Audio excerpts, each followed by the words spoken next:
Pronto, vamos lá.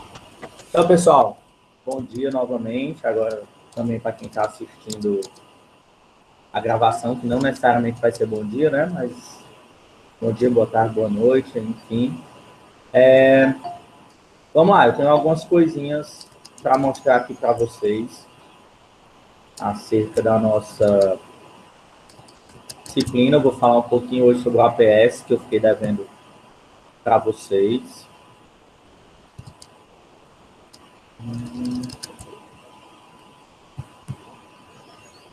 Bom, então, eu vou falar um pouquinho sobre o APS para vocês, tanto o APS da farmácia quanto o APS da nutrição, certo? E aí, a gente vai começar exatamente com essas informações, tá? Em relação ao APS da nutrição, já que é o curso da disciplina. Então, eu vou começar aqui com vocês sobre isso. Primeiro, né, queria dar os parabéns, não está aqui, mas pode ser que esteja assistindo aí a gravação, para a Ana Flávia, pelo aniversário dela ontem. Né? Que Deus abençoe esse novo ano dela aí, tudo dê certo, muita saúde, muita paz. A Ana Flávia fez aniversário ontem, está aí recebendo os parabéns. E aí eu vou compartilhar com vocês aqui uma tela para a gente comentar um pouquinho sobre o APS, tá? Não sei se os professores de vocês, os outros já apresentaram, mas todas as salas de aula de vocês do curso de nutrição vão ter, e os da farmácia também, vão ter um tópico falando sobre o APS, tá? O APS, pessoal, ele vai ser uma cartilha. A gente vai fazer o APS esse semestre, de todo o curso, tá, de nutrição, ele vai ser um APS integrado. Ou seja, todo mundo vai fazer o mesmo tema e vai fazer o mesmo produto, tá? Então, o mesmo tema e o mesmo produto todo mundo vai fazer. E aí, qual é o produto? O produto é o que vocês estão vendo aí. A gente vai fazer uma cartilha. E aí, no Moodle de vocês, na nossa sala de aula, já tem aqui falando um tópicozinho lá, embaixo do tópico de cronograma, tem APS Nutrição, vocês vão ver. Quando vocês clicarem nesse link APS Nutrição, vocês vão ter acesso a algumas informações e vão ter acesso também a essas diretrizes que já estão lá arquivadas, hoje, já estão lá anexadas, tá? Então, essas diretrizes falam, pessoal, como é que vocês devem fazer o APS de vocês. Então, essa cartilha, ela vai ser sobre um tema específico, que eu vou já falar. Eu estou postando aqui para vocês também, e aí eu peço que vocês acessem esse link, tá? Ainda hoje, e vocês completem esse link lá, que é um formulário que vocês vão preencher dizendo se o APS vocês vão fazer em dupla ou se vocês vão fazer individual. O APS ele é em dupla. Excepcionalmente, a gente vai permitir que vocês façam individualmente, tá? Já estou colocando aqui para vocês.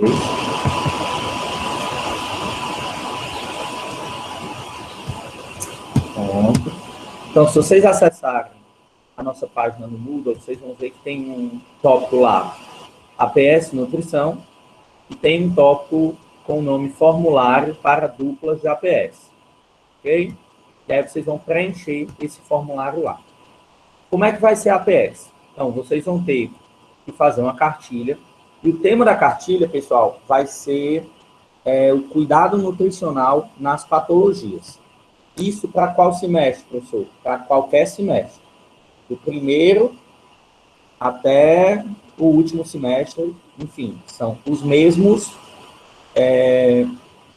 o mesmo produto, que é uma cartilha sobre o mesmo tema, que é o cuidado nutricional nas patologias. Esse tema, pessoal, e esse produto sendo o mesmo, faz com que vocês, por exemplo, possam montar, inclusive, duplas com pessoas de semestres diferentes. Então, suponhamos aí, né, que tem o Emanuel, que quer montar uma dupla com a Daiane, e eles são de semestres diferentes. Pode. Eles são do mesmo semestre? Pode. Então, independente do semestre de vocês, vocês vão conseguir montar uma dupla para fazer o APS, tá? O APS individual, ele pode ser feito, mas vai ser exceção, tá, Isadora?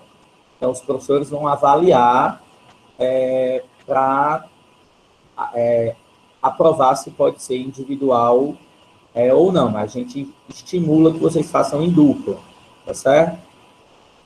E aí, por conta disso, vocês podem fazer essa dupla com qualquer pessoa de qualquer semestre. Até amanhã, dia 11, vocês devem preencher o formuláriozinho que eu coloquei lá na nossa sala no Moodle. Então, vocês vão preencher esse formulário, dizendo se vocês vão fazer em dupla, se vocês vão fazer em individual, o nome completo da dupla, a matrícula e o telefone para contato, certo? E lá também, nesse formulário, tem um vídeo gravado pelo professor que vos fala, explicando mais ainda sobre como é que vai ser esse APS. E aí, pessoal, depois que as duplas estiverem todas formadas, a gente vai dividir vocês entre os professores do curso de nutrição. E esses professores vão ser os tutores de vocês.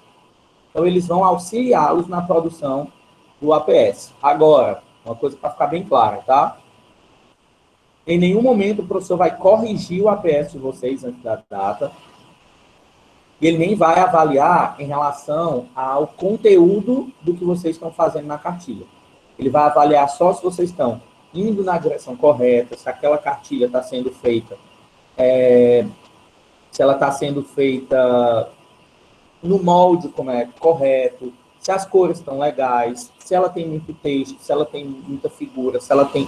Vai ser mais ou menos assim, tá? A Luane está perguntando se precisa preencher o formulário de todas as disciplinas. Não, só em uma.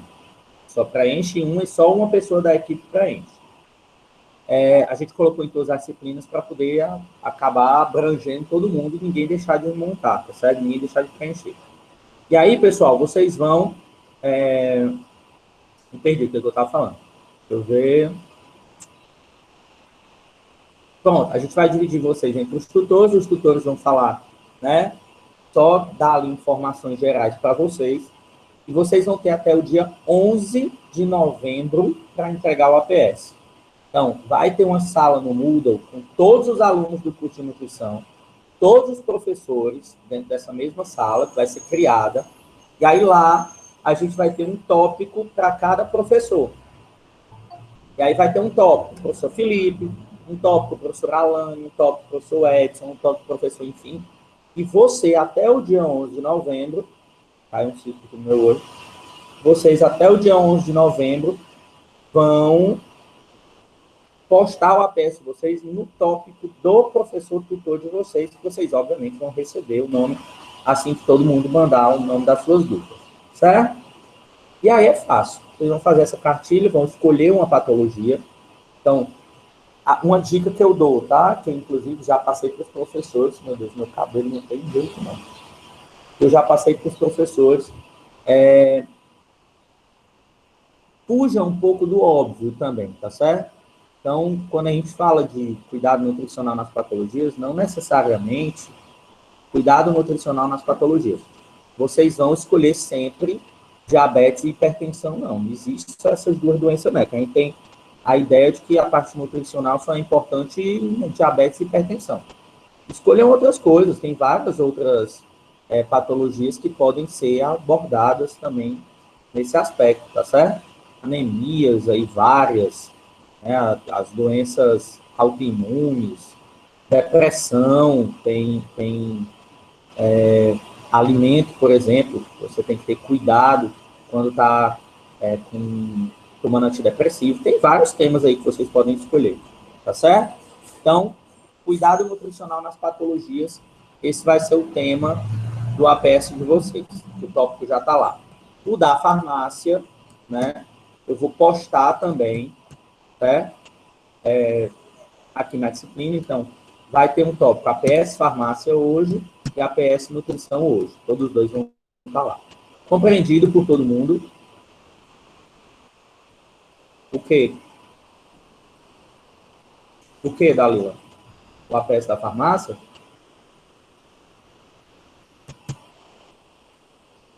Não, da nutrição é em dupla. Certo? Depois, eu não sei se você chegou depois dá uma assistidazinha nessa parte inicial do vídeo, tá certo? E aí tá tudo explicadinho. Só que no Moodle tem um tópico que já está explicando lá também, certo? Quando você acessar, se você for preencher, inclusive, o nome da sua dupla, tem um videozinho lá também explicativo para vocês. Ok? Então, vamos lá. Aqui, só mostrando, né? A gente tem a diretriz, ó, para vocês elaborarem a cartilha, por onde começar, como é que você faz. Aqui algumas dicas de aplicativos, plataformas para vocês utilizarem na produção. E aqui embaixo, o que vai ser avaliado, tá certo? Então, aqui tem o que vai ser avaliado aí no APS de vocês, ó, tudo direitinho. E aí vocês já vão saber, inclusive, como é que vai ser essa avaliação do trabalho de vocês. Viram como tá legal? Então tá bem mais simples, tá? Do que nos outros semestres, bem mais fácil. E aí, pessoal, quando vocês entregarem o APS, os professores vão corrigir, a gente vai ter uma planilha. Nessa planilha a gente vai colocar a nota de vocês, e aí essa nota ela vai servir para todas as disciplinas que vocês estão fazendo, né, naquele semestre. Tudo bem? Então, vai ser bem mais legal do que no semestre passado, vocês vão ter bem menos trabalho do que fazer vários APS de várias disciplinas diferentes. Vocês vão fazer só um, tá bom? Então, vamos lá para a nossa aula. E hoje, vai falar sobre um tema interessante. Vou compartilhar a tela aqui com vocês. Ah, tá. Obrigado, Benedita, também aí pela pergunta. Eu tenho isso para falar com vocês também. Tem muitas informações hoje. Vamos lá. Deixa eu passar para vocês aqui que a gente já teve, né, aí o nosso plano de contingência, tá? Deixa eu olhar aqui o plano de contingência para vocês.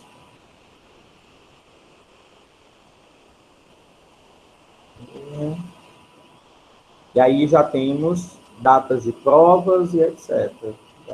Já estamos disponíveis. Então, vamos lá. Então, pessoal, seguinte. A gente vai, como vocês sabem, né? A gente vai voltar às nossas aulas de laboratório. As aulas de laboratório a gente vai voltar, elas vão ser presenciais. E as aulas teóricas, elas vão continuar remotas, tá? Então, a aula de laboratório vai voltar e a aula teórica, né, continua remota como está, certo? Esse é o primeiro ponto. Segundo ponto, como é que serão as provas? Então, pessoal, as provas elas vão ser remotas, no mesmo modelo do semestre passado, mesmo que seja liberada a aula presencial. Então, esse semestre, as provas continuarão remotas, mesmo que seja liberado o ensino presencial, tá? Lembrando que nós já vamos ter ensino presencial nas aulas de laboratório. A gente vai ter aula mesmo. E aí o cronograma de vocês, lembram? No primeiro dia de aula eu disse assim, gente, o cronograma, ele vai sofrer modificações de acordo com o que foi estabelecido pelo governador e tudo mais. Então, a gente já teve essas modificações, nós já tivemos. Então, eu vou mudar o cronograma e vou repostar para vocês, tá? Mas nós estamos seguindo o cronograma. Agora, houve essa mudança que a gente já tinha combinado, eu vou colocar lá datas de provas e tudo mais. Nossas aulas de conteúdo, elas vão ser até o dia 17 de novembro. Conteúdo de disciplina vai ser ministrado até o dia 17 de novembro. Depois desse dia 17, a gente vai estar disponível, os professores vão estar disponíveis para tirar dúvidas sobre, né, as avaliações e etc. Tá? Então, até o dia 17 a gente vai ter essa aula de conteúdo. Entre os dias, né, 1 e 10 de dezembro, o professor vai ter essas datas, esse período aí para corrigir as AP2 e as avaliações substitutivas. Mas vamos lá para as datas das provas que eu vou colocar para vocês no cronograma. A AP1 de vocês vai ser remota e vocês vão ter um período para entregar. Quando é que vocês vão receber essas provas minhas, do professor? No dia 30 de setembro. Então, dia 30 de setembro, vocês vão receber as provas. Vocês têm que entregar essa prova de volta em um tópico no Moodle até o dia 13 de outubro. Então, vocês vão receber dia 30 de setembro e vão ter que entregar até o dia 13 de outubro.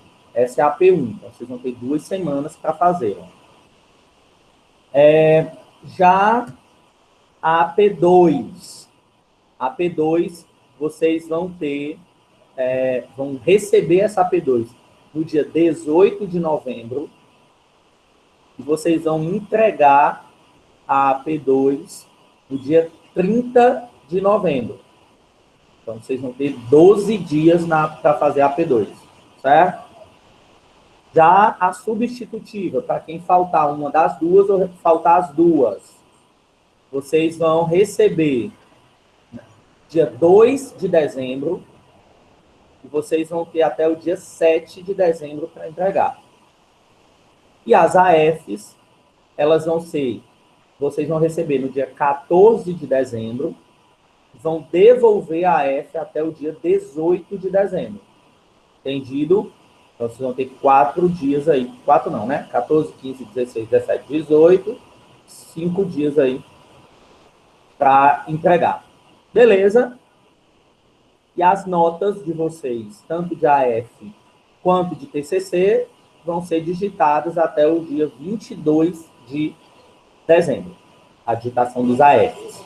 Tá certo? Então, vamos lá. Deixa eu ver se tem mais alguma informação aqui importante, né? Todas as avaliações vão ser virtuais, como eu já disse. Deixa eu ver aqui. Pronto, era isso. Informações aí, por enquanto, importantes acerca da nossa questão de prova. Vai ser assim. Então, esse martelo aí já está batido. Ok? Vai ser assim, nossas avaliações serão assim. E ponto final. Tá? Então, vamos lá agora para a prova. A guia do APS vocês já receberam, tá? A guia de pontuação. Vocês já receberam.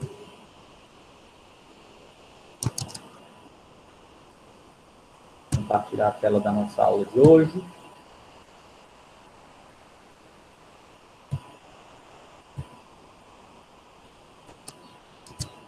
Então, vamos lá.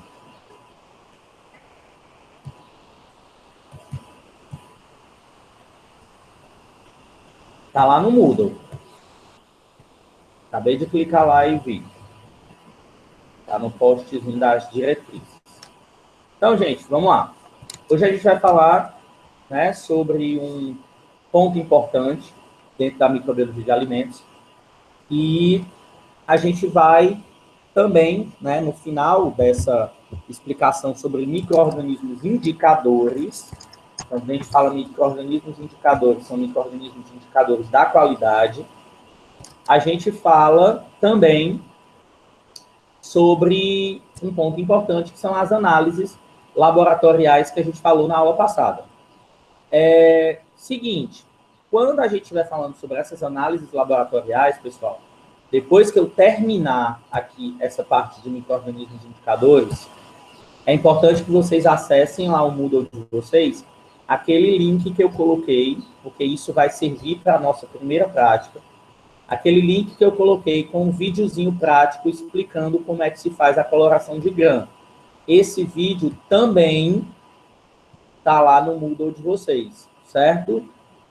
Então, tá no tópico do dia 27 de agosto. Depois que a gente terminar essa aula aqui, vocês vão lá e vão clicar no dia 27 de agosto, tem um tópico que vão assistir esse vídeo, tá? Ele tem uns 25 minutos, mais ou menos.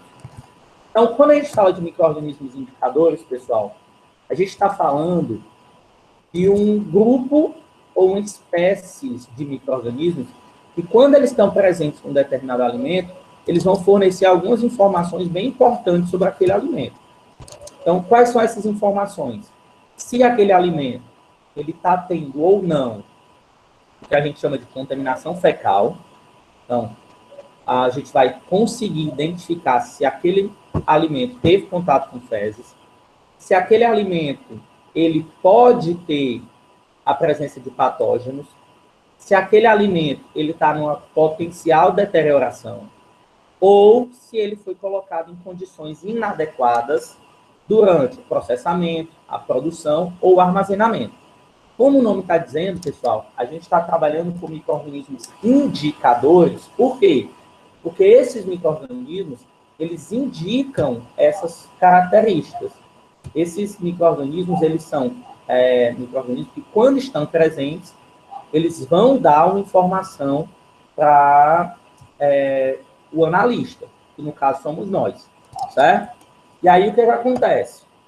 Quando esses micro-organismos indicadores eles estão presentes, a gente avalia a presença, mas a gente também pode avaliar a quantidade de micro-organismos que estão lá. E aí, esses micro-organismos indicadores, eles vão mostrar, né, que isso é a quantidade de micro-organismos capazes de estragar um alimento, ele reflete a qualidade microbiológica do produto, assim como a eficácia das medidas que são utilizadas para controlar ou destruir tais micro-organismos. Como assim, pessoal? Seguinte, vamos entender aqui uma coisa. Isso eu já até comentei um pouquinho com vocês nas vezes passadas, dizendo o seguinte, a gente está trabalhando com um ser vivo, que é um micro-organismo. Esse micro-organismo, assim como nós, ele tem as características que ele gosta ou não. A gente falou sobre fatores intrínsecos e extrínsecos. Essa característica, o micro-organismo pode gostar como pode não gostar em um determinado alimento. Ele vai estar lá ou ele não vai estar. Só que, como em laboratório, a gente tenta fazer com que aquele micro-organismo ele cresça, se multiplique, assim como no meio natural, a gente fornece o que a gente chama de meios de cultura para esses micro-organismos, que são nutrientes que eles gostam, etc., para que eles cresçam. Só que alguns micro-organismos são de difícil avaliação. Eles não crescem muito bem, eles são difíceis de contar, eles são caros para a gente conseguir fazer com que eles se reproduzam no laboratório. Enfim, eles podem ter uma série de dificuldades, podem demonstrar uma série de dificuldades, eles podem não crescer em um laboratório da mesma forma que eles cresceriam no alimento. Então, isso dificulta a nossa análise, dificulta o nosso controle de qualidade. Por conta disso, a gente começou a caracterizar um grupo de micro-organismos dentro de uma classificação que a gente chamou de micro-organismos indicadores. Esses micro-organismos indicadores, pessoal, eles vão ajudar na avaliação da segurança e da qualidade microbiológica da água e dos alimentos. Inclusive, eles são utilizados, né, esses testes, não somente quando a gente tem uma dúvida sobre aquele determinado alimento ou sobre aquele determinado, aquela água, que ele serve também para análise de água, que inclusive a gente vai fazer em um laboratório, é uma das nossas práticas. Eles servem também na indústria de alimentos para a gente ter um controle de qualidade sempre sendo mantido dentro da indústria, que é obrigatório, né? Todos os lotes que vão saindo daquele alimento, daquela água, a gente vai coletando uma amostra para fazer essas análises. E as análises são com esses micro-organismos indicadores. Então, eles servem para a gente fazer a avaliação dessa segurança e da qualidade microbiológica da água e dos alimentos. Também tem o objetivo, né, de a gente trabalhar em cima das boas práticas de fabricação, com a manutenção da qualidade de certos produtos mais sensíveis, onde a gente vai trabalhar a determinação do prazo de validade desses produtos, também com a utilização de micro-organismos indicadores da qualidade. E, além disso, a gente vai também trabalhar com o objetivo de ter a utilidade de um certo produto ou ingrediente para um determinado propósito. A gente também avalia matérias-primas. Não é só o produto final, não é só o produto acabado. A gente avalia a matéria-prima quando vai fazer a recepção dessa matéria-prima na indústria ou na cozinha, com os testes relacionados a micro-organismos indicadores, tá? E aí, a gente já falou, alimento seguro é aquele que não representa risco à saúde ou à integridade física do consumidor. Lembrando que esse não representa risco à saúde é um risco teórico, porque o risco ele sempre vai existir. Então, a gente tenta minimizar esse risco, pender esse risco sempre para próximo de zero. Mas o risco ele vai existir, então não existe um alimento 100% seguro, ok? Gente, eu me dei 30 segundos aí, só para eu buscar aqui um copo d'água, que eu esqueci, tá?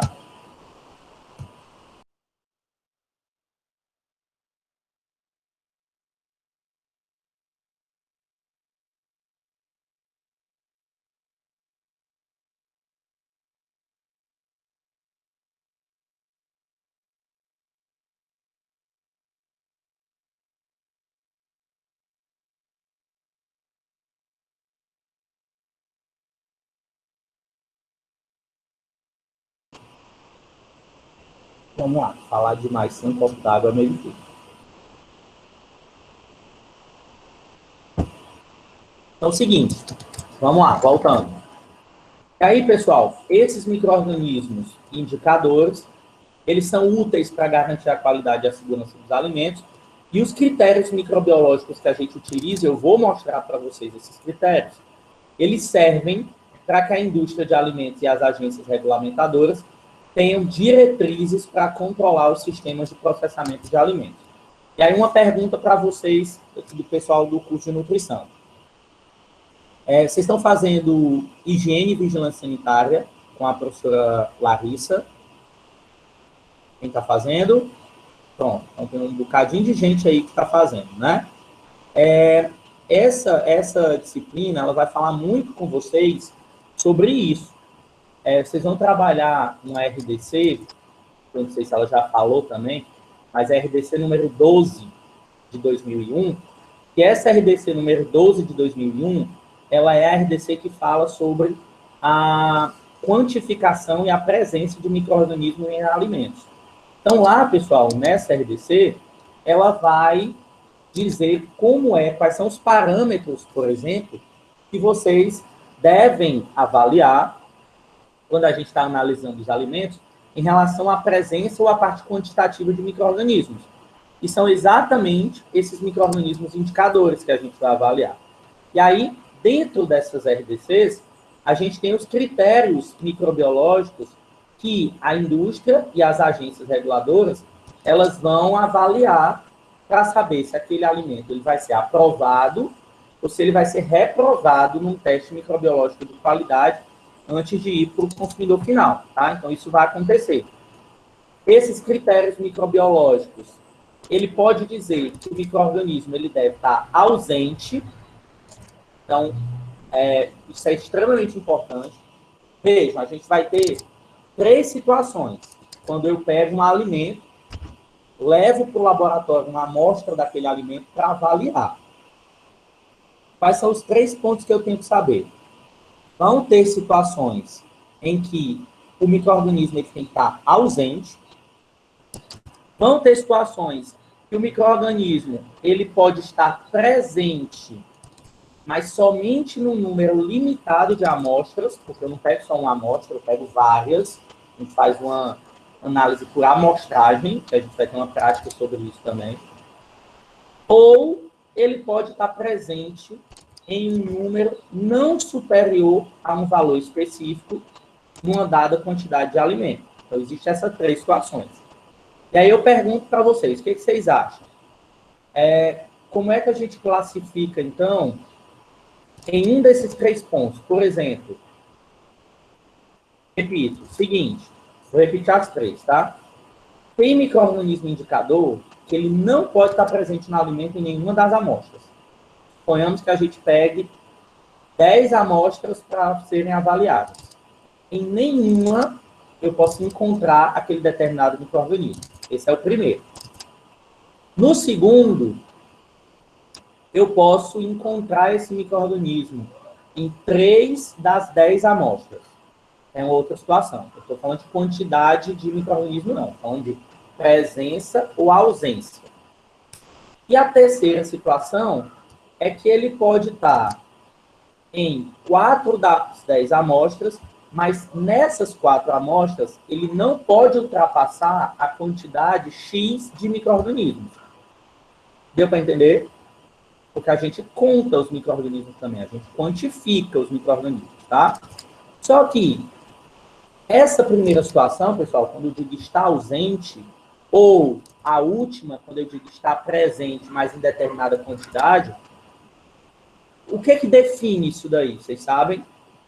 O que define que um micro-organismo ele pode estar presente, mas em determinada quantidade, enquanto outros micro-organismos indicadores não podem estar presentes de jeito nenhum, tem que estar ausente. O que define isso?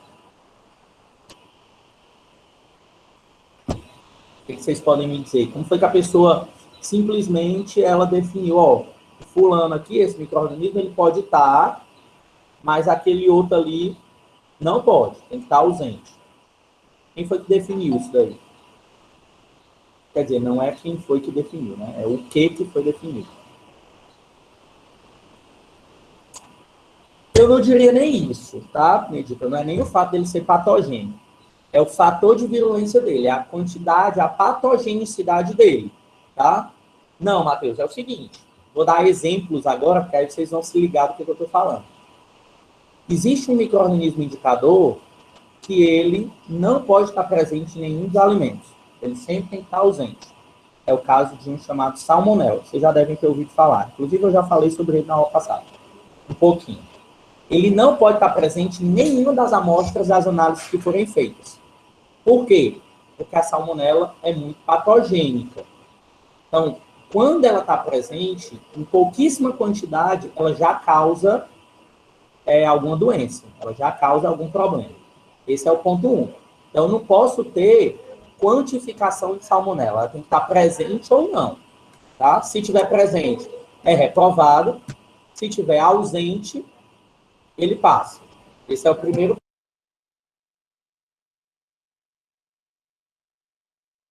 O segundo ponto é ele deve estar presente num número limitado. Ele deve não, ele pode estar presente num número limitado de amostras. É aquele micro-organismo em que ele tem uma patogenicidade mediana. Ele só vai causar doença em determinadas pessoas e ainda em estado mais crítico e a doença mais simples, tá? Enquanto o último, ele pode estar presente num número não superior a um valor específico numa dada quantidade de amostra, significa que ele é o menos patogênico de todos. Ele pode até estar presente. Eu só também não posso exagerar, porque a partir daquela quantidade, ele vai causar algum problema. Certo? A gente tem esses 3 pontos que vão ser avaliados. E isso está sendo mostrado para vocês exatamente na RDC que eu falei. Na RDC número 12, de 2 de janeiro de 2001. Lá diz o tipo de alimento e qual é a quantidade de cada micro-organismo que pode estar dentro daquelas amostras daquele alimento. É um RDC enorme. Aí ela vai dizer, alimentos lácteos, você tem que avaliar num controle de qualidade tais e tais e tais micro-organismos e os resultados eles têm que ser esse. Passou disso, o leite está reprovado, o iogurte está reprovado, o queijo está reprovado. Todo lote tem que ser tirado, né, de comercialização. Na realidade, não é nem para ter ido para comercialização antes, tá? Essa RDC aqui diz essas quantidades. E aí, esse ponto aqui é muito importante, prestem atenção. Eu disse para vocês que os micro-organismos indicadores eram aqueles que indicavam algum problema. E que nem todo micro-organismo ele podia ser considerado, né, um micro-organismo indicador, porque ele era difícil de crescer em laboratório, ele não reproduzia as condições do alimento e tal, não sei o quê, então ele não podia ser trabalhado, era caro de se trabalhar com ele, então não podia ser um micro-organismo utilizado para esse fim, tá? E aí, pessoal, o que acontece? Se eu posso postar esse RDC? Posso postar para vocês sim, posto na aula de hoje, tá? E aí, o que acontece? Como foi que a gente determinou quais micro-organismos seriam considerados micro-organismos indicadores ou não? Primeiro, para ele ser um micro-organismo indicador da qualidade, ele tem que ter uma rápida e fácil detecção. Ele não pode ser um micro-organismo difícil de crescer, que seja fastidioso demais, que precise de nutrientes assim estrambólicos. Ah, não, tem que ser um meio de cultura feito com cardamomo da Índia, não sei de onde, coletado pelas cegas do Tibete. Não pode, tá? Tem que ser um micro-organismo em que ele seja fácil de crescer. Botou lá no meio de cultura, ele cresceu, e tem que ser rápido. Ou seja, o tempo para ele se multiplicar tem que ser rápido. Eu não posso pegar um micro-organismo indicador que para ele dobrar de quantidade, ele demore, sei lá, 3 horas, 5 horas. Porque senão, quando eu já começar a visualizar aquele micro-organismo na placa de Petri, o alimento já estragou, de tanto tempo que demorou, tá? Na hora da análise. Então ele tem que ser rápido. O outro ponto, ele tem que ser facilmente distinguível de outros micro-organismos. Então, ele tem que ser de fácil identificação. Eu tenho que ter um micro-organismo que, rapidinho ali, eu faço um teste e eu já descubro que micro-organismo é aquele. Eu não tenho tempo, quando eu estou trabalhando com alimento, de ficar na indústria, né? Porque vocês estão entendendo onde é que eu estou, em que momento eu estou fazendo isso, né? Por exemplo, o alimento que a indústria produziu, ele está de quarentena, esperando o resultado dos testes para ser liberado para comercializar. Eu não posso ficar ali dias e dias e dias fazendo teste com um determinado micro-organismo e o alimento lá em quarentena esperando para ser liberado, tá? Ele tem que ser de fácil distinção em relação a outros micro-organismos. Não deve estar presente como contaminante natural do alimento. Ou seja, se aquele micro-organismo está lá, ele é um contaminante que não foi natural. Porque, como vocês sabem, a gente, né, nossa pele, nossa parte da boca, os alimentos, os vegetais, as carnes, enfim, a gente tem uma microbiota. Assim como nós, os vegetais, eles também têm.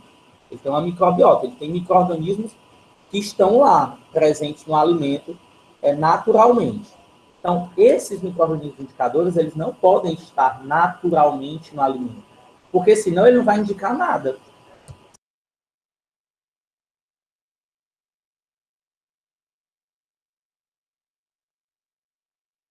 Espera aí, gente, rapidinho.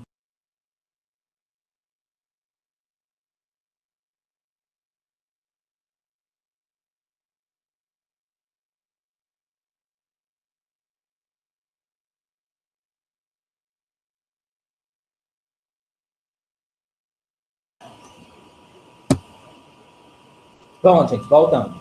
Então, é o seguinte,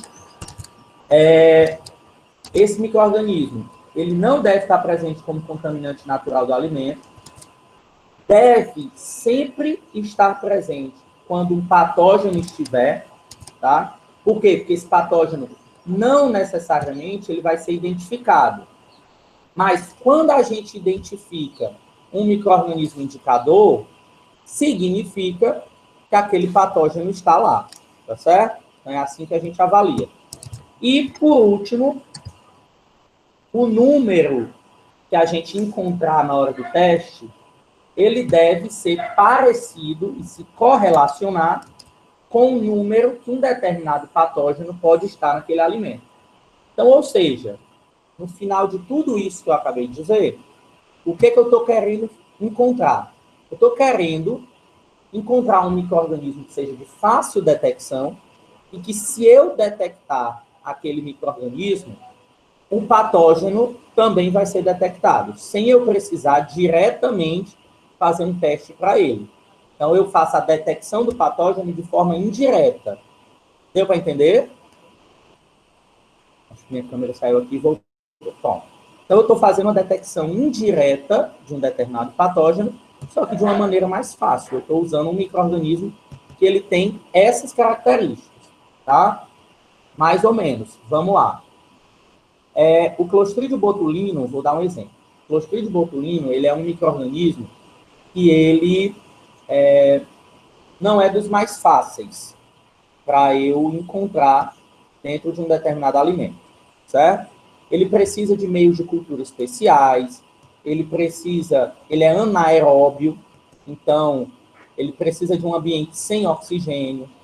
Tudo isso dificulta o teste para eu encontrar esse micro-organismo no alimento. E aí o que eu faço? Eu encontrei um micro-organismo, eu descobri um micro-organismo que ele não faz parte da microbiota do alimento natural, ou seja, se ele foi encontrado lá, é porque tem alguma contaminação externa. Eu encontrei um micro-organismo que, por exemplo, ele sempre, ou quase sempre, que o Clostridium botulino está presente no alimento, aquele contaminante também está, e geralmente os dois são encontrados na mesma quantidade. Só que esse micro-organismo que eu encontrei, ele é bem mais fácil de se trabalhar do que o Clostridium botulino. Então, se ele tem todas essas características, para que eu vou gastar dinheiro com testes mais caros e mais demorados para encontrar o Clostridium botulino, se esse outro micro-organismo que anda geralmente junto com ele na mesma quantidade, é bem mais fácil de ser identificado? Deu para entender, Benedito? Então, eu vou fazer o teste com o micro-organismo indicador e, indiretamente, eu vou tentar fazer com que aquele outro micro-organismo, né, seja encontrado também. Mas só que é de forma indireta, eu não vou fazer um teste para ele. Eu vou usar um micro-organismo mais fácil, mas que geralmente está no mesmo alimento que ele, reflete a quantidade, é fácil de se identificar. Então, são essas situações que definem o micro-organismo indicador. A Sara está perguntando, então se procura um micro-organismo mais fácil de ser identificado, mas que possui as mesmas características do micro-organismo mais perigoso. Não são as mesmas características relacionadas a doença, sintoma, essas coisas. Mas, geralmente, é o mesmo ambiente, reflete a mesma quantidade, tá certo? Então, é mais ou menos isso daí, sim, que você entendeu, tá, Sara? Além disso, tá bom? Entendido? Além disso, ele deve, né, ter características, como a Sara falou aí, ó, de crescimento e velocidade semelhantes à do patógeno que eu estou procurando, a velocidade de morte semelhante à do patógeno, as características de sobrevivência superior à do patógeno. Então, preste atenção, tá? Então, vamos lá. Deixa eu só ter um ônibus passando aqui, eu vou explicar isso para vocês. E aí vocês vão ver como é interessante. O micro-organismo indicador, ele tem que refletir o que um possível patógeno pode estar presente ali naquele micro-organismo, naquele alimento, tá? Então, ele reflete a presença do patógeno. Só que imaginem, se esse micro-organismo indicador, ele tem a capacidade de sobreviver mais frágil do que o patógeno que eu estou querendo que ele faça esse reflexo, podem ter situações em que o micro-organismo indicador não conseguiu sobreviver, ele morreu, mas o patógeno permaneceu. Aí eu vou fazer um teste, não vou encontrar o micro-organismo indicador, vou liberar aquele alimento, que eu não encontrei o indicador, só que o patógeno continuava lá. Por quê? Porque a capacidade de sobrevivência dele é maior do que a do indicador. Ou seja, esse indicador não serviu de nada. Então, eu tenho que ter, naquele micro-organismo indicador, que é o que reflete a presença do patógeno, uma capacidade de sobreviver maior do que a do patógeno. Por quê? Porque pode ter situações até que eu encontre o indicador. Eu vou reprovar aquele alimento, mas o patógeno já vai ter morrido. Então, é mais uma questão de segurança. Vão ter situações em que, se eu não encontrar um indicador, como ele é mais resistente do que o patógeno, então, por consequência, se esse daqui não foi encontrado porque morreu por algum motivo, esse daqui, que é menos resistente, vai ter morrido também. Então, a capacidade de sobrevivência do indicador, ele sempre tem que ser maior do que a do patógeno que eu estou refletindo, certo? E esse indicador ele tem que estar ausente nos alimentos que estão isentos do patógeno, ou então em quantidades mínimas, como vocês vão ver na RDC. Ok, pessoal? Deu para entender? Eu sei que é um pouquinho complicado nesse primeiro momento, mas vou dar outro exemplo agora. Professor. Para vocês, que fica mais claro para vocês. É como se, por exemplo, deixa eu ver, o Geraldo e a Tereza fossem melhores amigos. E aí aquela dupla de pessoas que a gente diz assim, só anda encangado um no outro, tá? Só que, enquanto a Tereza tem 1,50 m, o Geraldo tem 1,97 m. Enquanto a Tereza só usa roupinha clara, o Geraldo gosta de usar umas blusas verde-limão, que dá para ver de longe. Enquanto, deixa eu ver, sei lá, a Tereza nunca gosta de andar sei lá, no mercado. O Geraldo também não. Mas, quando a Tereza e o Geraldo estão no mercado, os outros da sala já dizem assim, ó, tem alguma coisa errada ali, porque a Tereza e o Geraldo não são de andar em mercado, eles estão no mercado. O que eu estou querendo dizer? Pode até ser que seja mais difícil para mim identificar a Tereza no meio de uma multidão, que a Tereza só usa roupa clara e tem 1,50 m. Mas como ela só anda encangada com o Geraldo, e o Geraldo só anda com blusa verde-limão e tem 1,97 m, é muito mais fácil, no meio de uma multidão, eu olhar por cima e tentar ver uma pessoa de 1,97 m com blusa verde-limão. Como ele só anda junto com a Tereza, eu sei que eu encontrando o Geraldo, a Tereza vai estar lá. Deu para entender? Eu vi que a Benedita tinha aberto o microfone aí. Pois é, professor, deixa eu só tirar uma dúvida. No caso Diga. dos critérios, se tiver 5 critérios, obrigatoriamente ele tem que passar pelos 5. Não tem um mínimo de critérios para ser liberado. Tem que ser os 5 critérios e Eles acabou. quem? Isso.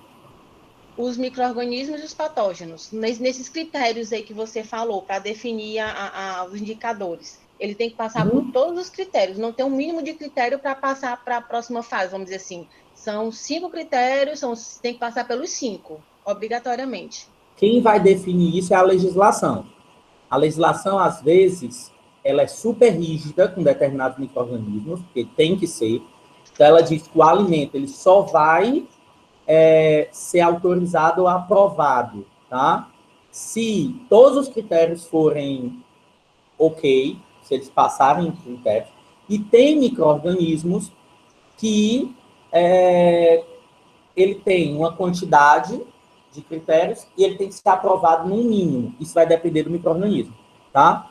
Agora, se você estiver perguntando esses critérios que eu falei aqui, para um micro-organismo ser considerado indicador, esses daqui, Esse é minha pergunta. não existe nenhum indicador, nenhum micro-organismo indicador, que ele seja aprovado em todos esses critérios. Não existe. Agora, o que a gente quer é que ele seja aprovado, entre aspas, na maior parte deles. Quanto mais critérios para definição de indicadores um determinado micro-organismo se enquadrar, melhor indicador ele é. Entendi. Deu para entender? Não, entendi, obrigada. Mas não existe nenhum que seja um indicador perfeito. Sempre vai ter um desses critérios que ele não vai conseguir ser aprovado. Tá? Mas isso não significa que ele não possa ser um indicador. Mas quanto mais critérios, melhor indicador ele é. E aí vocês vão entender, pessoal, melhor ainda o que eu estou querendo dizer, quando a gente fala do primeiro grupo de micro-organismos indicadores que existem. E são o grupo de indicadores mais perfeito que tem, tá? Porque ele não tem erro. E vocês já ouviram falar milhões e milhões e milhões e milhões de vezes. Que são os indicadores de contaminação fecal. Certo? Esses indicadores de contaminação fecal, pessoal, eles querem dizer o quê? Se eu tenho um micro-organismo, que ele é um indicador de contaminação fecal, e eu encontro aquele micro-organismo no alimento, significa o quê? Para você entender.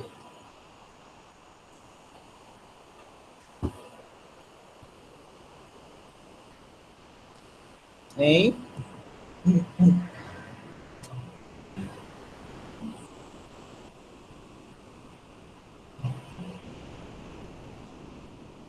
E aí, people, se eu vou pegar um alimento, eu vou fazer um teste, e aí eu encontro lá, naquele alimento, um micro-organismo que ele faz parte do grupo de micro-organismos indicadores de contaminação fecal. Isso quer dizer o quê?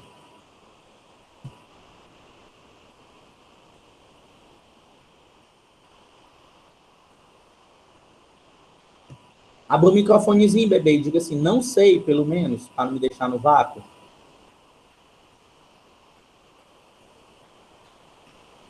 Aí a Sara está dizendo que está contaminado, impróprio. Mas contaminado com o quê?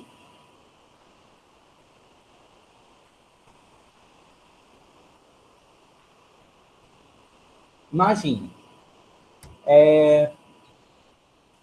Vocês já viram aquelas notas de dinheiro que elas têm, fica dentro do caixa eletrônico, e quando o caixa eletrônico é arrombado, eles soltam uma tinta e pintam as notas de rosa?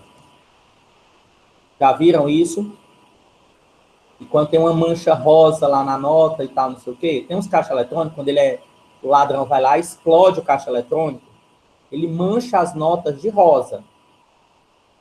Aquela mancha das notas de rosa é um indicador de quê?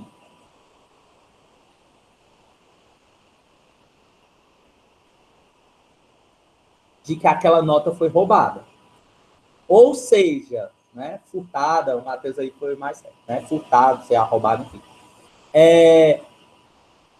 A mancha rosa, ela é mais fácil de eu identificar que aquela nota foi proveniente de um roubo ou de um furto. É mais fácil eu identificar pela mancha rosa, ou eu pegar o número da nota, do código da nota, toda nota tem um código, eu ir no site do Banco Central, pegar aquele código, olhar no site do Banco Central se ela foi determinada por roubo ou não. É mais fácil eu saber o quê? Pela cor rosa. Então, ela é um indicador de que a nota foi proveniente de roubo. Show, entenderam? Se eu encontro, então, um micro-organismo indicador de contaminação fecal na nota, ou na nota, no alimento, mas pode ser na nota também, se eu encontro um micro-organismo de indicação fecal, de contaminação fecal no alimento, significa o quê, aquele alimento? Significa que ele está contaminado pelo quê? Liga o neurônio, meu povo, tá? São 8h30 da manhã já é para estar tudo ligado.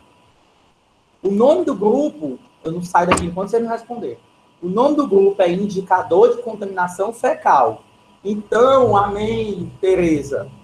Se eu encontro um indicador de contaminação fecal num alimento, eu tenho uma indicação de que aquele alimento está contaminado por fezes. Daí vem o nome, né, indicador de contaminação fecal. Então, óbvio que dá medo, mas coisas óbvias também têm que ser ditas, tá certo?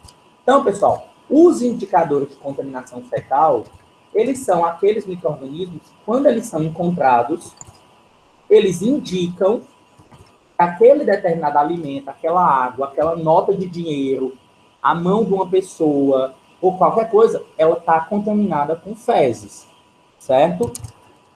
E aí, para ser um indicador de contaminação fecal, a primeira característica, e a mais importante que ele tem que ter, é ter como habitat exclusivo o trato gastrointestinal de homem e outros animais, o trato intestinal.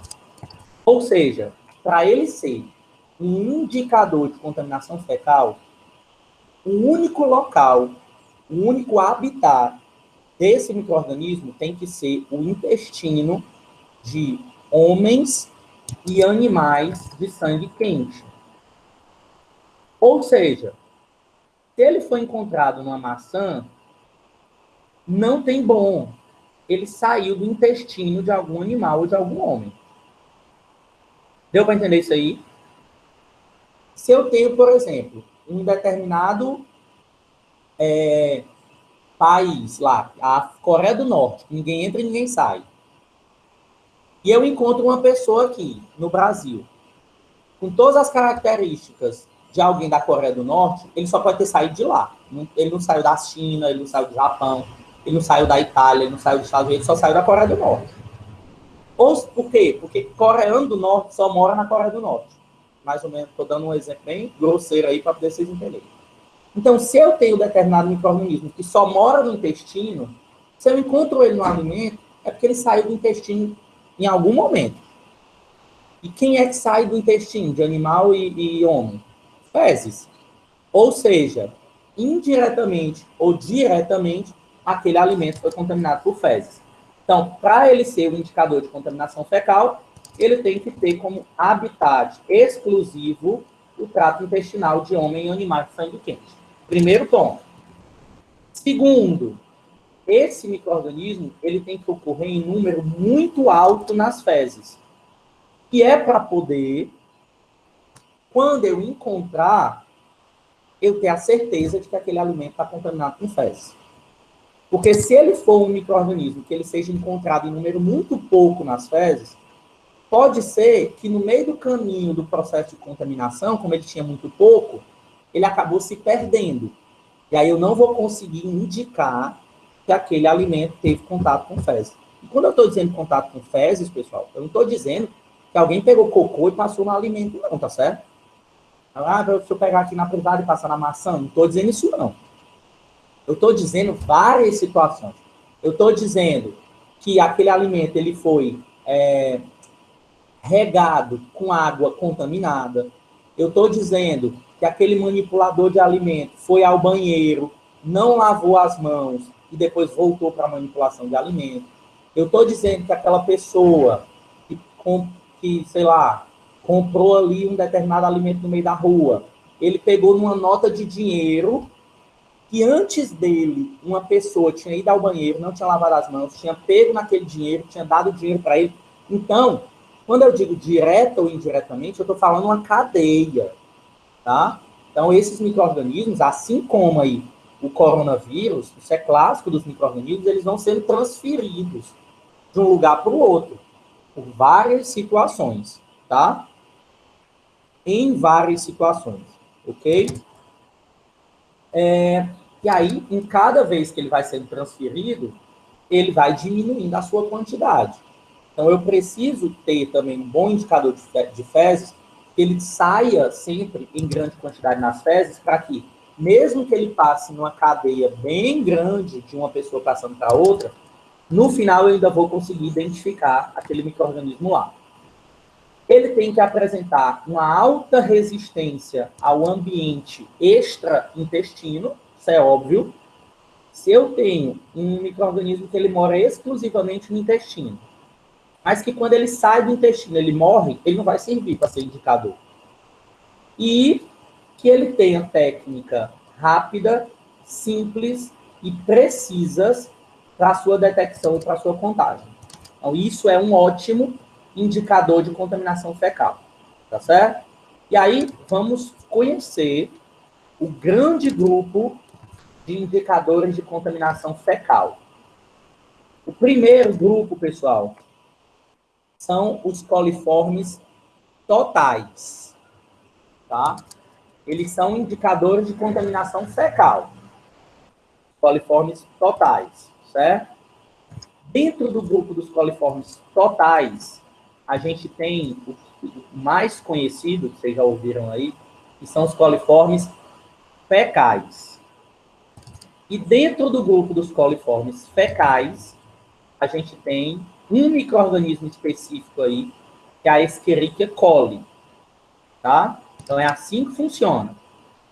Professor, a gente tem um grande grupo chamado de coliformes totais, a gente tem um grupo menor chamado de coliformes fecais, e dentro deles tem uma bactéria chamada Escherichia coli, que é a principal bactéria desse grupo aí. Pela figura que vocês estão vendo aí, eu posso dizer que a Escherichia coli, ela é um coliforme total, sim ou não?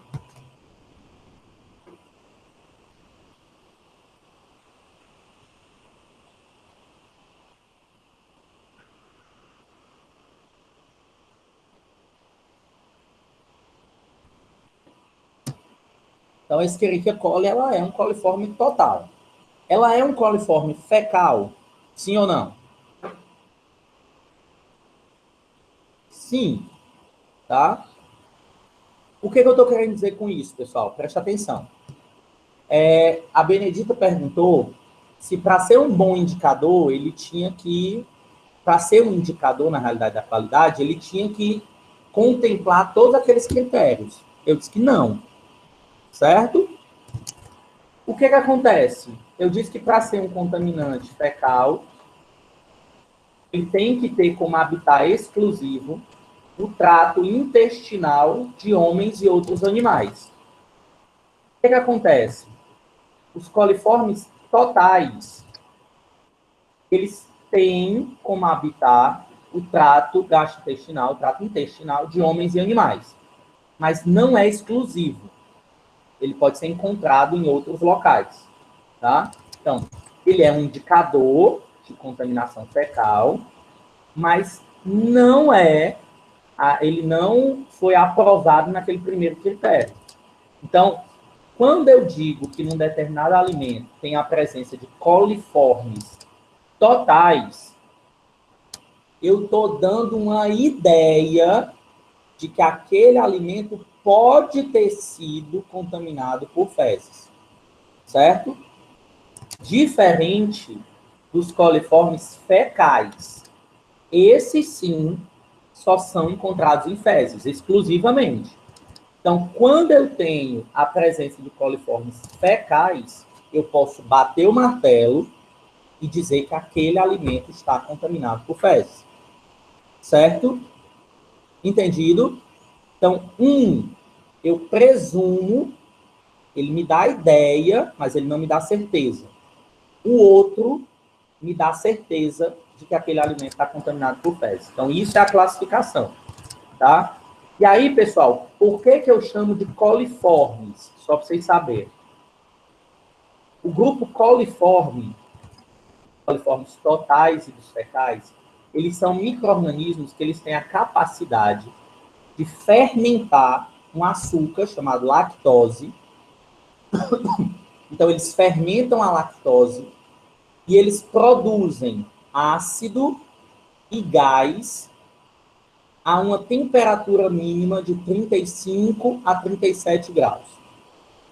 Então, todo coliforme, ele fermenta a lactose, ele produz ácido, ele produz gás a 35 a 37 graus de temperatura mínima. Só que somente o grupo dos coliformes fecais tem a capacidade de fermentar a lactose, produzir ácido, produzir gás a uma temperatura de 44,5 a 45,5, que é bem mais alta. Certo? Então, todos os coliformes, se eu colocá-los a uma temperatura de 37 graus num ambiente com lactose, eles vão produzir um ácido e eles vão produzir um gás. Mas somente os coliformes fecais vão produzir ácido e gás a partir da lactose em uma temperatura de 44,5 a 45,5. Então, vejam que isso são características dos micro-organismos que podem ajudar no meu laboratório a eu fazer esses testes. Como é que eu faço? Simples, a gente vai fazer isso na prática. Eu posso pegar uma amostra do alimento, colocar dentro de um tubo que tem um meio de cultura com lactose, e eu colocar aquele tubo numa temperatura de 37 graus, por exemplo. No outro dia, se eu identificar identificar que houve a presença de bolhas, e se o tubo tiver ácido, e a gente sabe que ele está ácido porque ele muda de cor, significa que ali, naquele alimento que eu coloquei no tubo, tem coliformes totais. Se eu pegar o mesmo tubo e colocar dentro de um banho-maria, numa temperatura de 45 graus, se ele crescer, eu digo crescer, mudar o pH para ácido e produzir bolha, eu tenho coliforme fecal. Porque só os fecais crescem em temperaturas mais altas. Então, a gente vai pegando essas características dos micro-organismos e vai trabalhando no laboratório para tentar identificá-los. Eu descobri qual é o micro-organismo que está aí no alimento? Não. Eu descobri simplesmente que lá tem coliforme fecal, pode ser vários. Só que não necessariamente eu preciso descobrir qual é o micro-organismo. Só o fato de eu ter encontrado coliforme fecal já faz com que eu saiba que aquele alimento teve contato com fezes. Então, descarta aquele alimento. Eu não vou liberar alimento que teve contato com fezes para o povo, não, para comercializar. Então, eu faço um teste simples, rápido, que em poucas horas já está pronto, e eu tenho a identificação de coliforme fecal numa determinada amostra. Tá? Rapidinho, 20 minutos, 18 minutos, ele dobra a sua quantidade.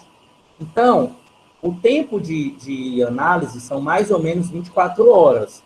Mas quando eu tenho uma quantidade muito grande dele contaminando o alimento, rapidinho eu consigo identificar. Então, em 8 horas, 12 horas, às vezes, eu já consigo ver a presença. Então, já libero logo o laudo, tá certo? Mas a prática mesmo é de 24 a 48 horas, para a gente fazer essa análise.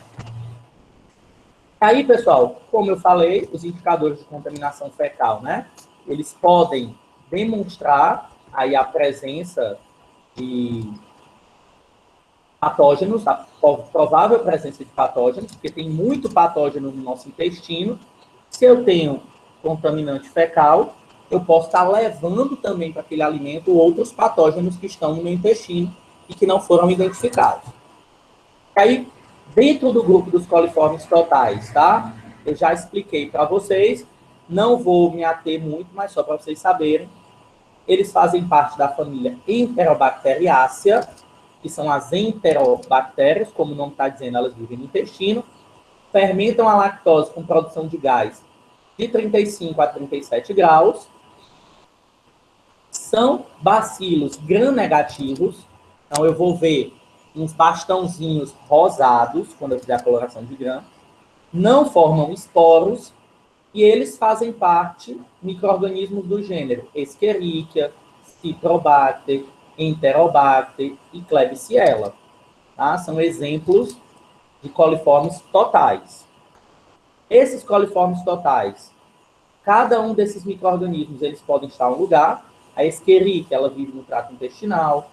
Citrobacter, Enterobacter e Klebsiella estão presentes nas fezes, nos vegetais, no solo, e não necessariamente indica contaminação fecal, quando eu mostrei para vocês. Ele dá só uma ideia, ele dá ali uma provável contaminação, mas eu não posso bater o martelo. Diferente dos coliformes fecais, que tem a Escherichia coli como principal exemplo. Eles são aqueles coliformes totais que continuam fermentando a lactose com produção de ácido e gás a temperaturas de 44 a 45,5, ok?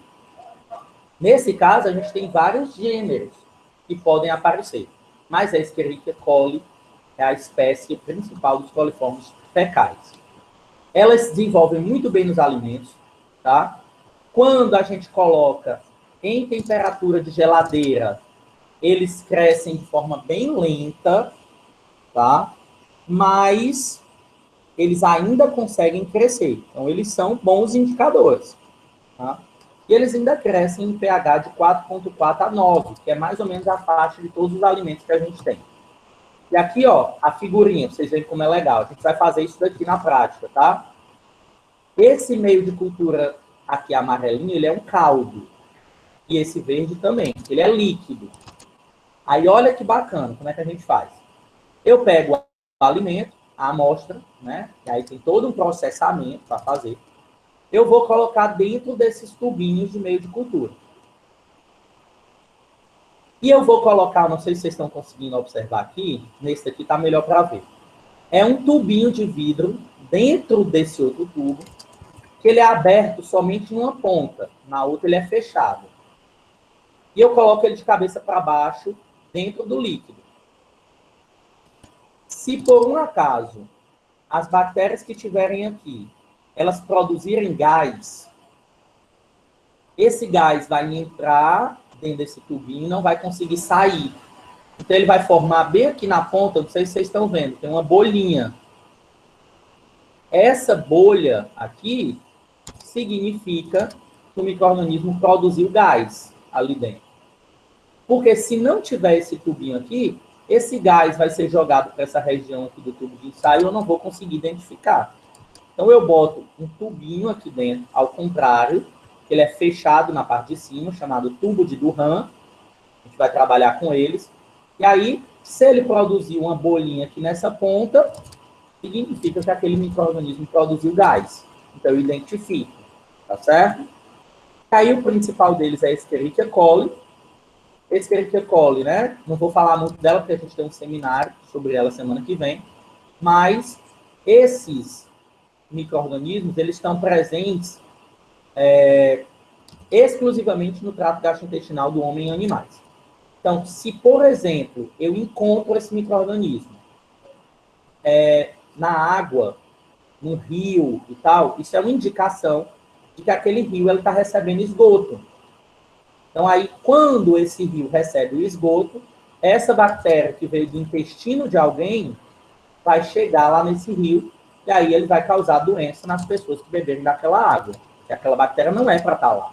Ela não é uma bactéria natural daquele rio, daquele curso d'água, porque ela só é encontrada no intestino do homem e de animais.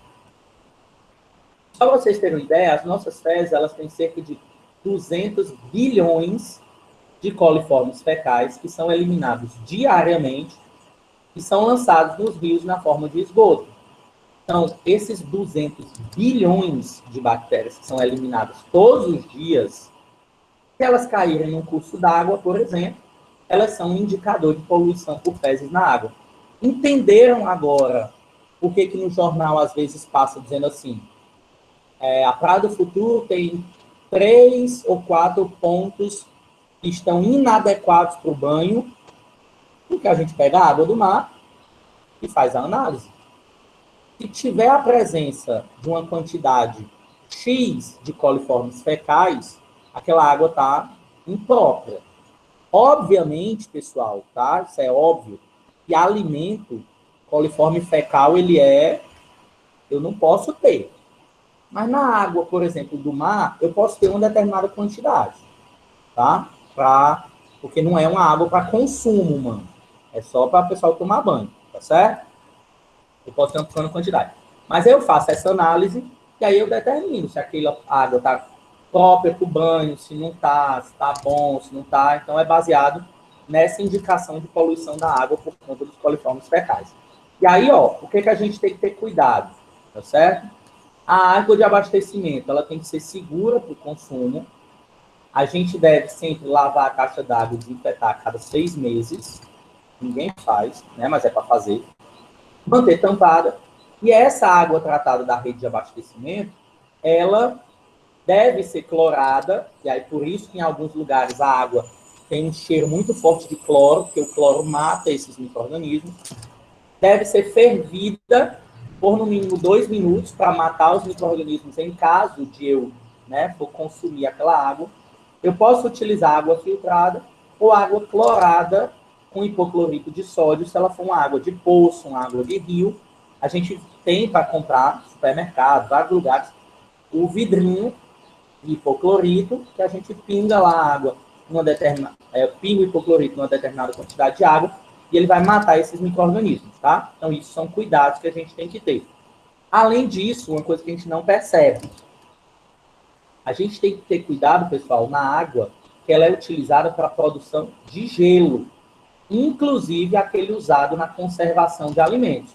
aquele gelo que a gente compra em escama, né, que é utilizado para conservar os alimentos, aquele que tem no supermercado, que o peixe fica lá em cima, que tem lá no mercado dos peixes, aquela água para a produção daquele gelo, ela tem que ter a mesma qualidade, os padrões de qualidade de uma água que a gente vai beber. Por quê? Porque ela vai estar em contato direto com o alimento. Então, eu não posso ter uma água de má qualidade sendo usada para produzir aquele gelo. Tá? Então, tem que ter cuidado com isso aí. E aí, esses indicadores de contaminação fecal, a gente busca a Escherichia coli, que ela pode ser utilizada como indicador de contaminação em vegetais frescos, em frutas, legumes diversos. Além disso, pode ser utilizado em alimentos frescos de origem animal, como, por exemplo, a carne, que aí, se eu encontro lá, eu posso ter a indicação de má manipulação, uma manipulação daquela carne sem cuidados de higiene ou com armazenamento inadequado. E aí vem aqui uma dicasinha, tá? Quem aqui, geralmente são os homens que gostam, né? Mas tem mulher também que tá com o pau nisso. Quem é que gosta aqui de fazer churrasco? Já fica a dica do dia aqui para vocês. Comer churrasco é uma coisa. Quem gosta de fazer o churrasco? Só eu? Ou tem mais alguém aqui que gosta? Eu, por exemplo, eu saio com uma festa com meus amigos e tal, no sítio, eu passo o dia todo na churrasqueira. Quem passa o dia na churrasqueira sou eu. Bota a cervejinha ali do lado, a primeira carne que sai sempre minha. Como é, Matheus? Churrasqueiro come mais. É o que come mais. É, claro. Tem todo como é? Um pensamento aí por trás. Mas aí, o que acontece? Presta atenção. Então, o Matheus e a Carol aí gostam. E aí, vamos se entregar aqui no que a gente faz, certo? A mesma faca que corta a carne crua é a mesma que corta a carne que vai ser servida para o povo depois que ela passou na churrasqueira. Porque um bom churrasqueiro, ele não compra a carne cortada não, certo? Compra a peça e corta depois. Matheus já se entregou só na gaitada aí, né? A mesma que ele corta o pedaço de carne para botar na churrasqueira é aquela mesma que, quando a carne sai do churrasco, ele passa a faca para servir para o povo. Ó, a outra se entregando aí também. Pois é, mas é a vida. Agora vocês já sabem, né? Então, a dicasinha do dia aí para vocês. As facas, elas têm que ser diferentes. Por quê? Aí agora vem o momento da gente fazer o raciocínio lógico aí da parada. Por que a faca que corta a carne crua não é a mesma que corta a carne assada? Porque na hora de cortar a carne crua, a faca vai receber os micro-organismos da carne. E quando for cortar a carne já assada, mesmo que ela tenha passado pela temperatura alta e tenha eliminado os micro-organismos, quando a gente corta ela, os micro-organismos voltam para a carne.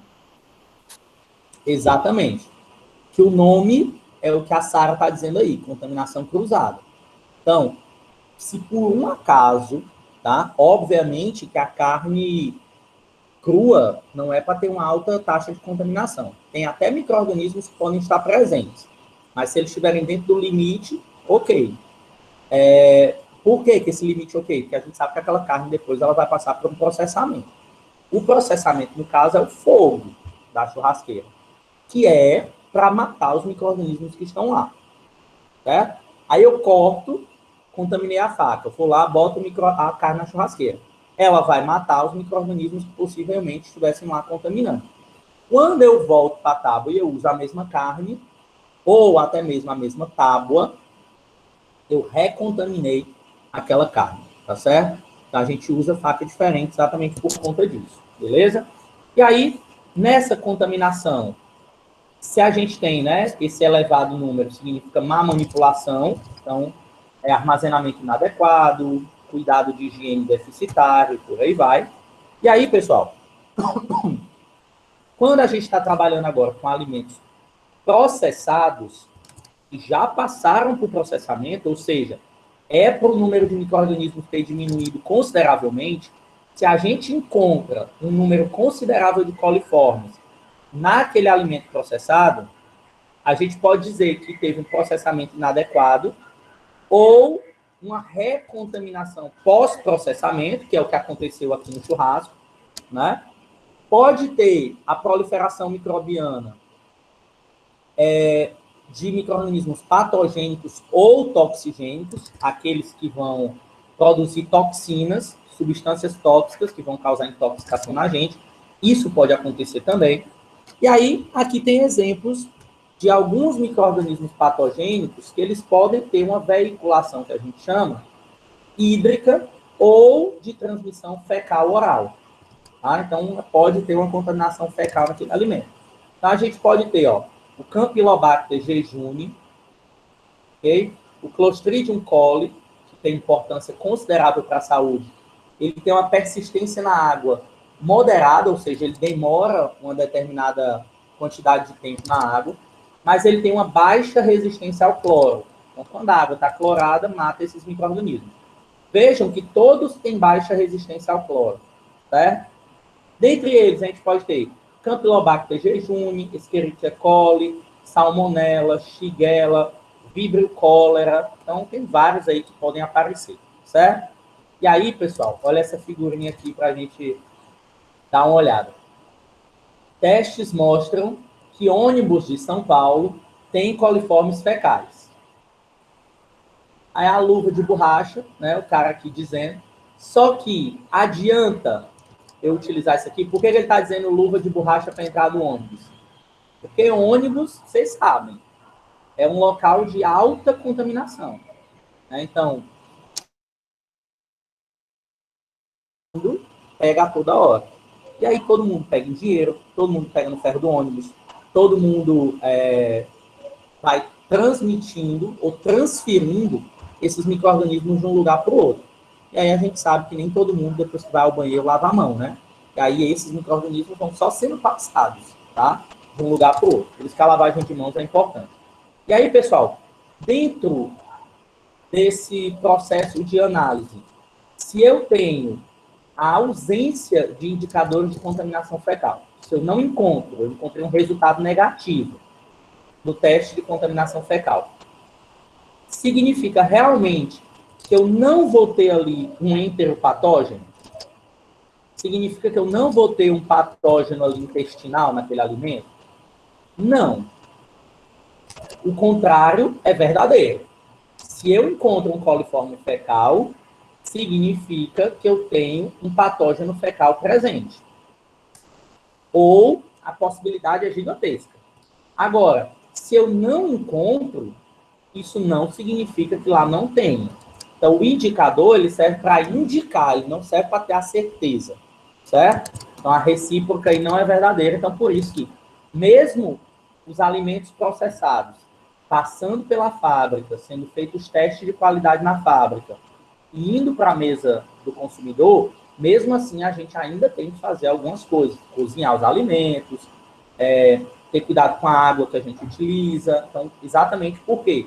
Porque ele pode não ter sido encontrado lá na fábrica, mas ele podia estar lá. Ele passou, já percebido, porque não tinha um teste, por exemplo, um indicador que definisse a presença daquele patógeno ali, tá? Comprovando que nenhum alimento é zero risco. Exatamente, Sara, tá? Perfeito. E aí, essa indicação vai depender do número e do tamanho da amostra examinada. Eu posso ter erro no laboratório. A gente vai ver que a análise de amostras ela tem um padrão. Não é simplesmente eu sair, pego um punhado ali de coisa e vou fazer um teste. Tem quantidade, tem como é que eu faço a coleta daquela amostra, tá? E a pessoa pode ter errado. Eu posso ter uma metodologia que eu empreguei ali para fazer o teste, que ela não tenha boa sensibilidade. E aí eu acabei não encontrando o micro-organismo que estava lá. O número de coliforme pode ser pequeno, e aí eu não consigo identificar, porque ele está num número pequeno, né? Então, isso aí são fatores que podem interferir, tá certo, pessoal? E além da Escherichia coli, só para vocês conhecerem, que a gente tem outros também, indicadores de contaminação fecal, a gente pode ter, por exemplo, os enterococos. Os enterococos, principalmente o fecalis e o faecium, né? Então, o faecium e o fecalis. Ele não é restrito ao gastrointestinal, Então, gente, peraí, que eu dei uma travada agora na língua aqui. Ele não é restrito ao trato gastrointestinal, então ele não é especificamente um coliforme fecal, porque ele pode ser encontrado no solo e nos vegetais. A sua presença no alimento, ele indica práticas inadequadas do alimento ou condições que permitam a multiplicação de micro-organismo indesejável. Então, ele também é muito utilizado. Não tanto como a Escherichia coli, mas os enterococos também são muito utilizados, tá? E eles servem, né, também, a gente tem um outro grupo de micro-organismos que são os indicadores gerais de contaminação. Não necessariamente de fezes. Pode ser outro tipo de contaminação. Então, eles são grupos de micro-organismos que, quando estão presentes num número elevado nos alimentos, pode causar deterioração ou a diminuição da vida de prateleira, que significa o quê? A diminuição do prazo de validade. Eu posso diminuir o prazo de validade de determinado alimento. Essa contagem indica informações gerais sobre as condições durante o processamento do alimento. Eu vou dar um exemplo para vocês, tá? Hoje em dia eu faço doutorado. E eu faço doutorado com microbiologia de alimentos, né? Como sempre, eu trabalho basicamente com isso. O trabalho, ele é especificamente com isso, é exatamente o que eu estou trabalhando com vocês hoje, aqui. Eu busco, né, eu tento encontrar a presença de um determinado micro-organismo em queijo. E aí, o que acontece? Eu estou só dando um exemplo aqui para vocês do que a gente está trabalhando. Por que é tão importante, pessoal, a gente identificar, a gente tentar encontrar prováveis patógenos nos alimentos? Só para vocês terem uma ideia, os micro-organismos, eles podem ser micro-organismos que não têm resistência ou micro-organismos super resistentes, super patogênicos, tá? A gente tem essas possibilidades. E aí, pessoal, esses micro-organismos ultra resistentes, né, resistentes a antibiótico, a pessoa, se ela tiver uma doença para aquele micro-organismo, ela não vai... os antibióticos não vão funcionar, a maioria e tal. Elas geralmente estão restritas, ou eram para estar restritas, ao ambiente hospitalar. Por quê? Porque dentro do hospital é que a gente usa muito antibiótico. Então, elas vão aprendendo a conviver com aqueles antibióticos e se tornam resistentes. Só que o que acontece? Esses micro-organismos, eles saem dos hospitais. E eles saem dos hospitais de várias formas. Na nossa mão, no nosso trato respiratório, no nosso trato intestinal, e aí ele acaba indo para a comunidade. E, por exemplo, no meu trabalho, eu trabalho com queijo de coalho. Então, eu faço a avaliação da qualidade microbiológica do queijo de coalho, que é produzido e comercializado aqui no Ceará. E aí, o que acontece? Eu estou dizendo isso para vocês verem a importância da gente ter um micro-organismo indicador da qualidade. Eu sorteei 28 cidades aqui do Ceará. E aí, nessas 28 cidades, a gente foi em 2 produtores de queijo de coalho em cada cidade. Cada cidade foi lá, procurou 2 produtores de queijo e coletamos os queijos. E eu queria avaliar a presença de uma bactéria que é comum, que é Staphylococcus aureus. Ela é uma bactéria alimentar também, mas ela está presente no nosso trato respiratório e na nossa pele. Só que eu não queria simplesmente encontrar esses micro-organismos no queijo. Eu queria ver se tinha naqueles queijos Staphylococcus aureus resistentes à meticilina, que é um antibiótico super potente. Se eles estivessem lá naquele queijo, significa que essa bactéria saiu de um hospital, foi para o produtor, e lá na produção do cara, esse micro-organismo está sendo transferido para o queijo. Então, é importante a gente fazer a identificação desses micro-organismos indicadores nesses alimentos, porque eles vão nos mostrar o caminho que as bactérias ou que a contaminação ela está traçando dentro da indústria de alimentos, né? E aí a gente encontrou alguns queijos aí de algumas cidades que estavam contaminados com bactérias resistentes, que não era para estar. Staphylococcus aureus não era para estar. Staphylococcus aureus resistente não era para estar lá, tá certo?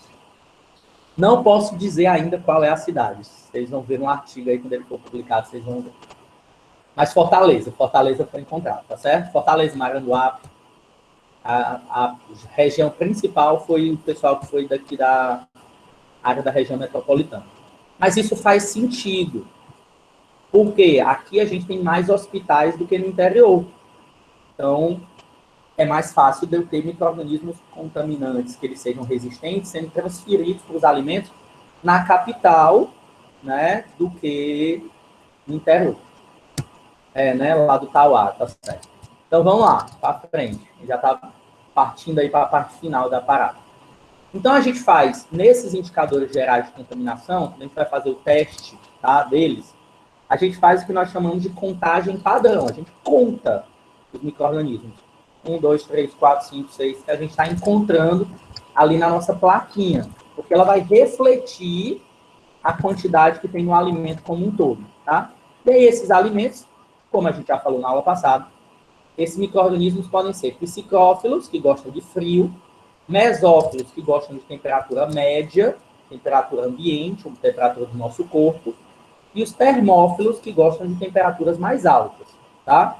E aí, a gente geralmente faz, para indicação, a contagem de bactérias mesófilas, porque se eu estou contando as bactérias mesófilas, eu disse para vocês que praticamente todas as bactérias patogênicas eram mesófilas.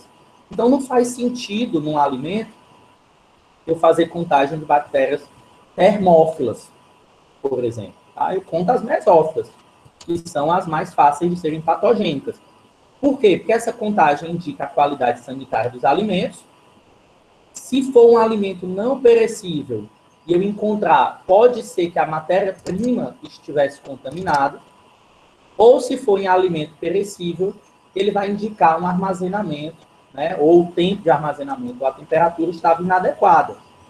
E aí, como eu já disse, todas as bactérias patogênicas são mesófilas, as de origem alimentar, e a deterioração desses alimentos, elas podem causar, pessoal, alterações sensoriais.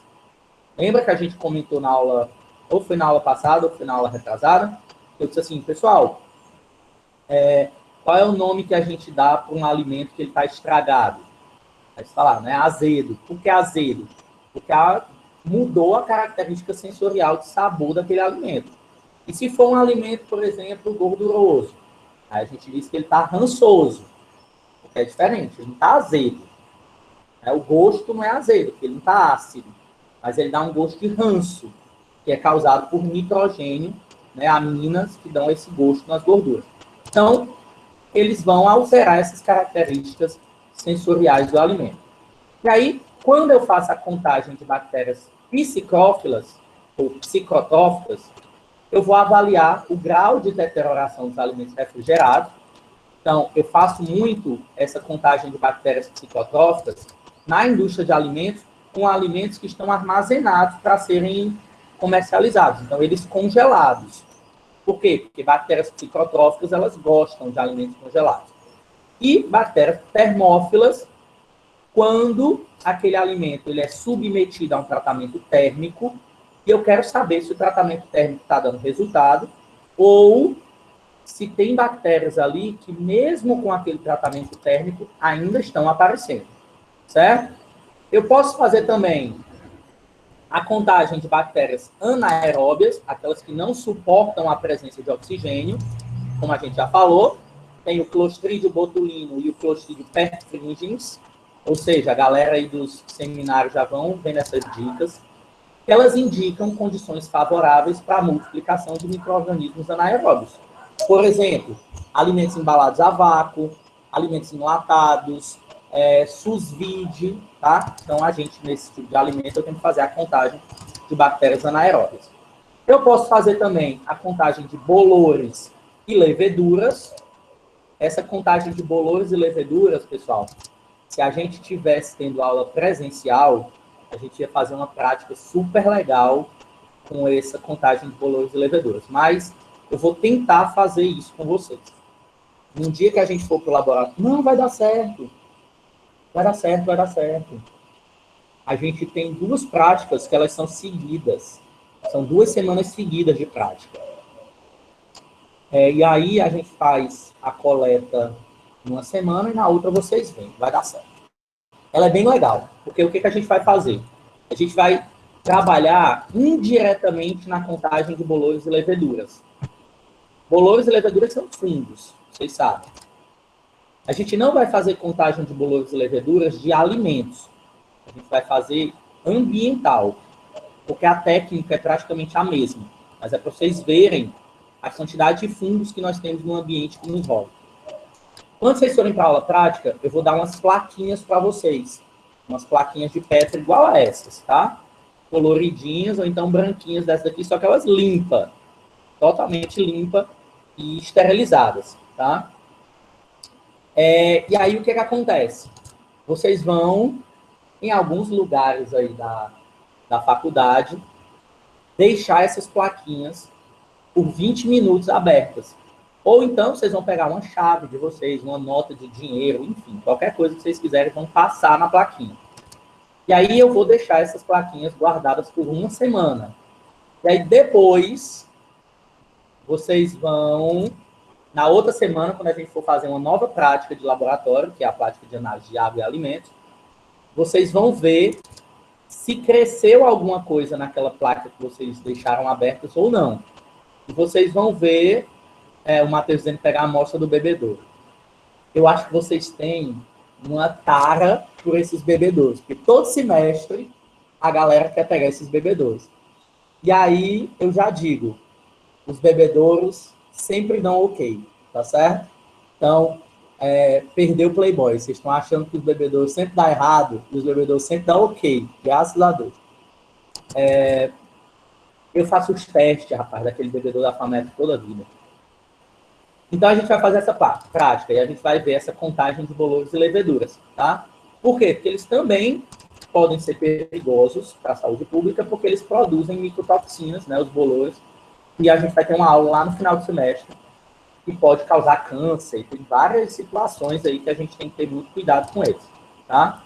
E aí, pessoal, esses bolores e essas leveduras, ó, elas são contadas também por conta da deterioração de frutas, vegetais, cereais, suco de fruta, queijo, alimentos em conserva, né? Quando eles são armazenados em condições inadequadas.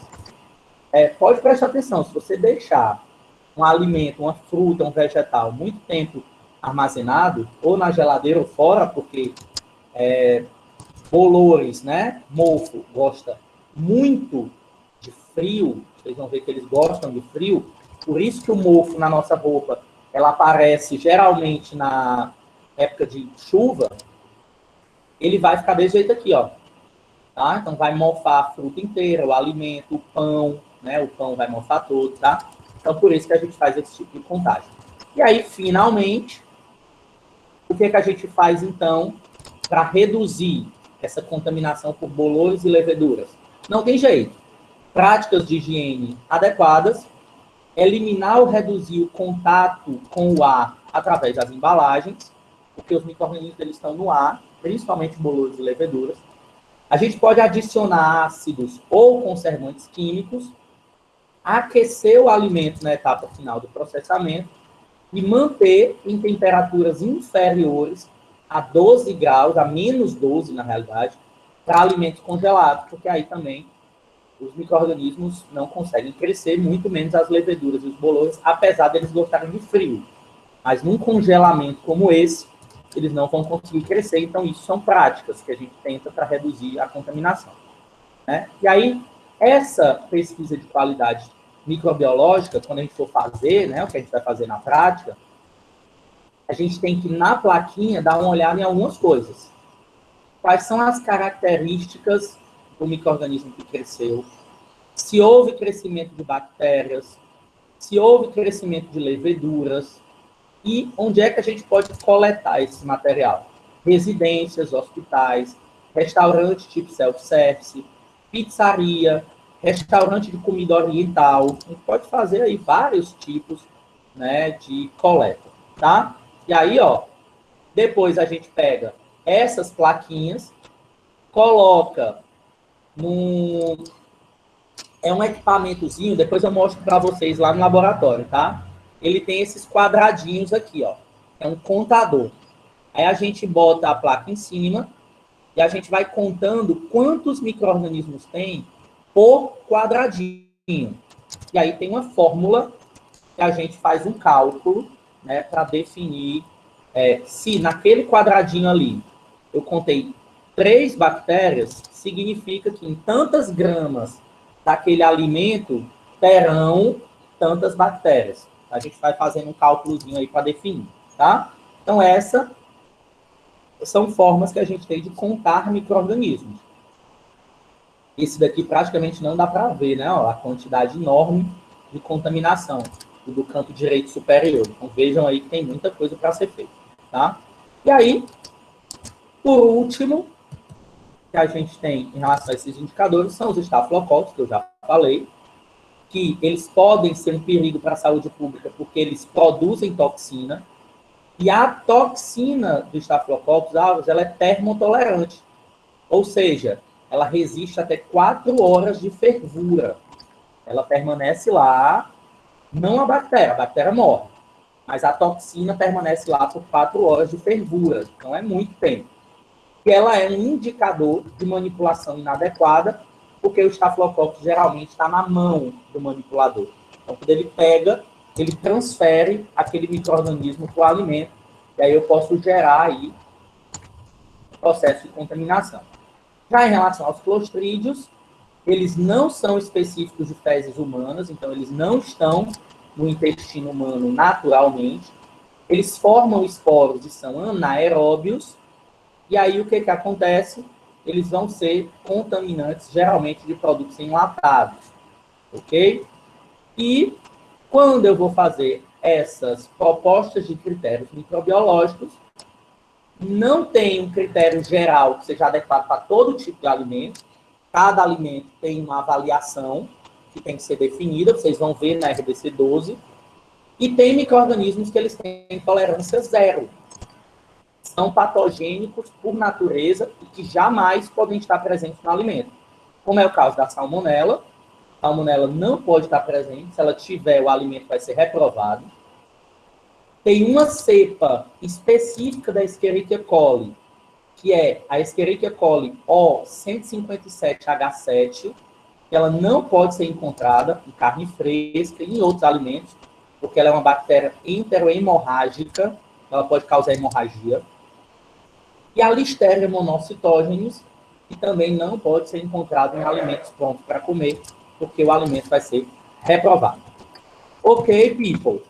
Então, esses, na realidade, são os micro-organismos ditos indicadores. A gente sempre vai pesquisar esses micro-organismos. Na legislação que eu vou colocar para vocês, só terem uma ideia, porque vocês vão ver essa legislação na disciplina de vigilância sanitária, aí, o pessoal da nutrição. Já tem os alimentos, né? A legislação ela é dividida por alimentos e dividida por micro-organismos. Então, por exemplo, vai ter alimento que eu vou fazer a pesquisa de bacilos cereus. Vai ter alimento que eu não vou precisar fazer a pesquisa de bacilos cereus, porque ele não é um micro-organismo natural daquele alimento. Né? Ele não tem contaminações naquele alimento, geralmente. Tá certo? Então, isso é definido pela nossa legislação. Compreendido, pessoal? Ok? Conseguiram entender direitinho? Então, isso aí a gente vai fazer em laboratório. Tá? Esses micro-organismos indicadores a gente vai pesquisar em laboratório.